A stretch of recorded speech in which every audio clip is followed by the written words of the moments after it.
Saludos cordiales. Nosotras somos pertenecientes al grupo número 3 de Filosofía General y les estaremos hablando sobre la filosofía en la Grecia clásica. Nuestro grupo está compuesto por Jessy Quesada, Leslie Hernández y su servidora Paula Mejía. Sócrates, el primer filósofo nacido en Atenas. Vivió entre el 470 al 399 a.C. y es quizás el personaje más enigmático de la historia de la filosofía, así como el pensador más influyente en el pensamiento europeo. Ya en vida era considerado una persona enigmática y al poco tiempo de morir como el artífice de una serie de distintas corrientes filosóficas. Es precisamente por esta ambigüedad que su filosofía podía ser de provecho para corrientes completamente diferentes a la suya. Se tiene conocimiento de la vida de Sócrates gracias principalmente a su discípulo Platón, ya que Sócrates no escribía su filosofía, él prefería expresarla públicamente a través del arte de la conversación. Es por ello que no se tiene una absoluta certeza sobre cómo era o qué cosas dijo, ya que las personas que le conocieron y escribieron acerca de él presentan puntos de vista distintos sobre su forma de actuar.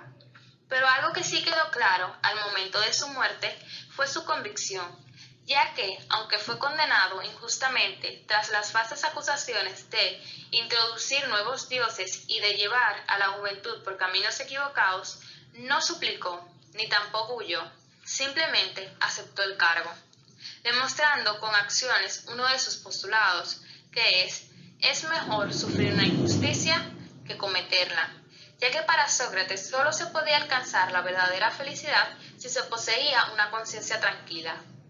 Este pensar está estrechamente vinculado a otro de sus planteamientos, el cual era: quien sabe lo que es correcto, también hará lo correcto, frase que nos introduce al intelectualismo socrático o el intelectualismo moral, en el cual el mencionado sostenía la postura de que quien conoce el bien no puede dejar de actuar correctamente, identificando el obrar bien con el conocimiento del bien y el obrar mal con el desconocimiento del verdadero bien, con la ignorancia. Otro de los planteamientos de Sócrates fue la existencia del pudor natural. ¿Es realmente un sentimiento innato del ser humano? A lo que podemos concluir que no, y que éste está estrechamente vinculado con las costumbres socioculturales de la comunidad en la que crecemos. También está el siguiente: la verdadera comprensión viene de adentro.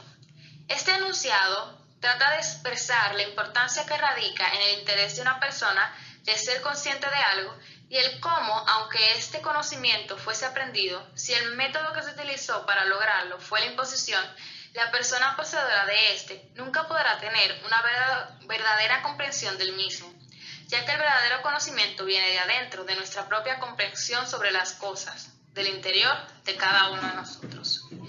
Esto, de hecho, era el objetivo de Sócrates cuando conversaba con sujetos al azar en alguna plaza pública de la ciudad: obligar a esa persona a replantear sus razonamientos y de esta forma pudiera percatarse de lo que realmente era bueno y lo que era malo.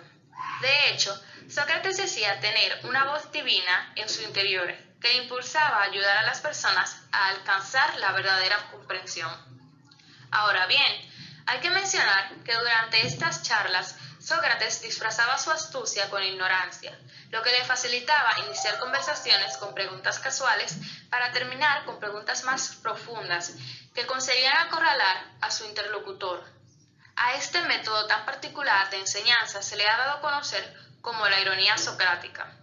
Por último, no podemos olvidar mencionar la frase más icónica de este personaje: yo solo sé que no sé nada.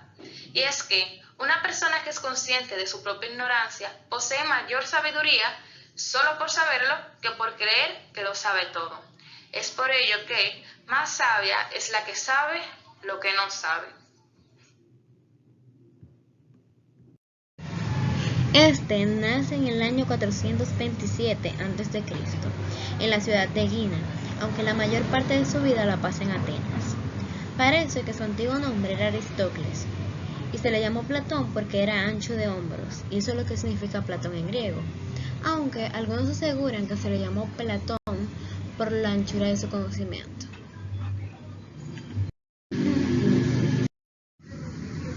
La teoría del mundo de las ideas. Ese es el fundamento de la filosofía platónica, y esta nos afirma la existencia de dos mundos: el mundo de las ideas, que es un compuesto de entidades universales, inmutables, eternas y perfectas, y el mundo sensible, es el que nos muestra los sentidos, compuesto de seres materiales que caducan, es decir, seres imperfectos. Y entre estos dos mundos hay una diferencia abismal, pero aún así siguen relacionados. Según Platón, el primero es el modelo o causa del segundo, y el segundo solo existe porque participa del primero, ya que lo imita. Pero aún así, no olvidemos que las ideas no son simples conceptos mentales, sino que son realidades que existen en sí mismas y por sí mismas. La idea platónica del bien. Se considera al bien como el objeto supremo y último de la sabiduría, que solo puede llegar a conocerse mediante el conocimiento e intuición intelectual. Mientras que en la teoría del conocimiento se distingue por dos niveles, el sensible y el intangible. Estos niveles se pueden dividir en 4 grados, mientras que la ciencia o el conocimiento intangible se puede distinguir el noesis o conocimiento por intuición intelectual y la dionía o conocimiento discursivo, es decir, el conocimiento que proporcionan las matemáticas. Y en el nivel de opinión o mundo sensible vemos apistis, o la creencia de lo que vemos y percibimos que existe, y eicasia, es decir, imaginación, que se considera el grado más bajo del conocimiento.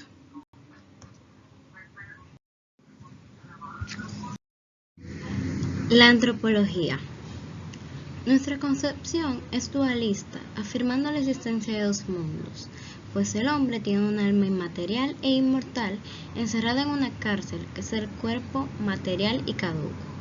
Ambos están unidos no esencialmente, sino accidentalmente. Esta alma es hermana de las ideas, así es que es posible conocerla. El alma se divide en 3 partes. La primera parte se ve como la inteligencia, a lo que Platón llama alma racional. Ese es el principio del pensamiento. Luego, en las partes inferiores se ven los deseos y apetitos corporales, que se dividen en el alma irascible, que es la parte valerosa del alma, y el alma concupiscible, es la parte del alma que gobierna todos los deseos corporales. La educación es la encargada de lograr la armonía entre estas 3 partes y su purificación, algo que solo es posible cuando la parte racional dirige a las otras. La ética platónica. Platón hace corresponder a cada parte del alma una virtud. A la parte racional le corresponde la virtud de la sabiduría, a la parte irascible le corresponde la virtud de la valentía. Y cuando cada una de estas partes alcanza su virtud correspondiente, hacen juntas la virtud de la justicia. Para finalizar, hablaremos sobre la teoría política de Platón. Aquí nacen las formas de gobierno. Se explica que estas son legítimas, es decir, saludables para el bien común, y entre estas se encuentra la más perfecta y preferida por Platón, la aristocracia. El gobierno de los mejores, que para Platón son los más sabios, cuya inteligencia y gracia en la educación les llevará a obrar la justicia o el bien común de la ciudad.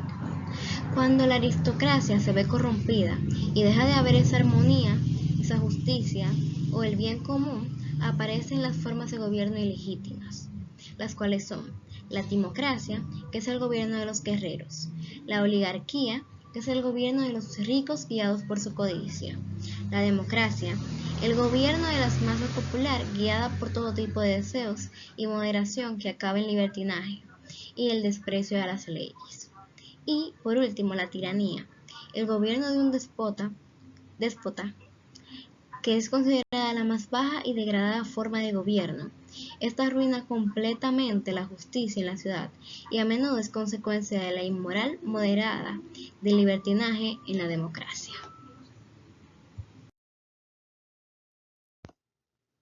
Aristóteles nace en el año 384 a.C. en la ciudad de Estagira, región de Tracia. Fue hijo de Nicomano, un médico del rey Filipo de Macedonia. A la edad de 17 años va a Atenas a estudiar en la Academia de Platón, donde permanece ahí hasta la muerte de Platón. Duró algunos 20 años aproximadamente en la academia. Luego, Aristóteles se muda a una ciudad de Jonia, donde se hace fundador de una escuela dedicada a enseñar filosofía platónica y entra en contacto con la ciencia experimental más desarrollada de esta región. Más tarde, en el año 336, cuando Alejandro sube al trono tras el asesinato de su padre, Aristóteles se marcha a Estagira, su ciudad natal, donde actúa como legislador o redactor de leyes, donde aquí también funda una nueva escuela con el apoyo económico de Alejandro, el Liceo, llamada así por estar próxima al templo gimnasio dedicado a Apolo Licio, o también conocida como peripatos, especie de o huerto o patio alrededor del cual Aristóteles daba sus clases y conservaba paseando. De ahí que a los seguidores de Aristóteles se les llamaba también peripatéticos.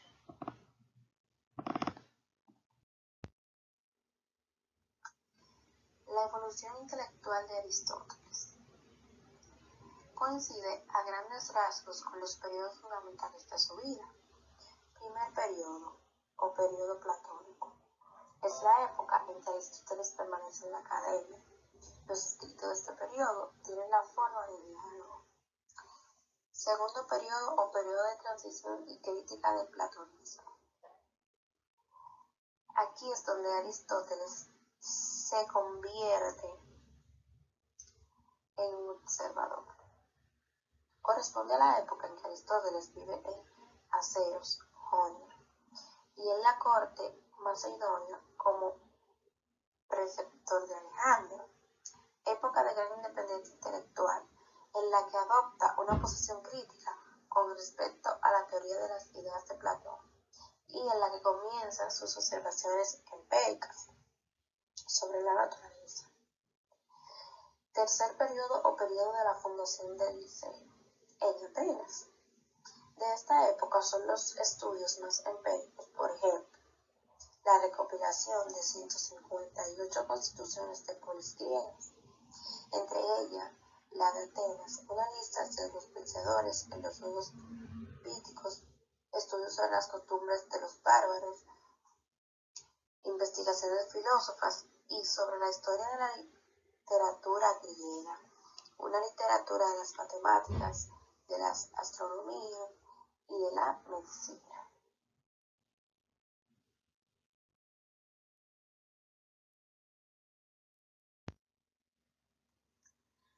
Aristóteles tuvo críticas sobre la teoría platónica de las ideas. Aristóteles se propone explicar el desvenir de la realidad sensible y para ello las ideas platónicas no sirven. En primer lugar, porque las ideas son inmutantes y en segundo lugar, porque al existir en un mundo distinto del sensible, difícilmente puede servir para explicar lo que acontece en él. Según Aristóteles, las ideas no son realidades trascendentes, es decir, separadas del mundo sensible. En este punto, la labor filosófica de Aristóteles se puede decir que es un esfuerzo teórico encaminado a bajar las ideas platónicas del cielo en que Platón las había colocado, para colaborar dentro de la realidad sensible y material, esfuerzo encaminado a deshacer el dualismo ontológico de Platón, mundo sensible, mundo tangible, esfuerzo, en fin, por dar al mundo sensible una explicación lógica inteligible.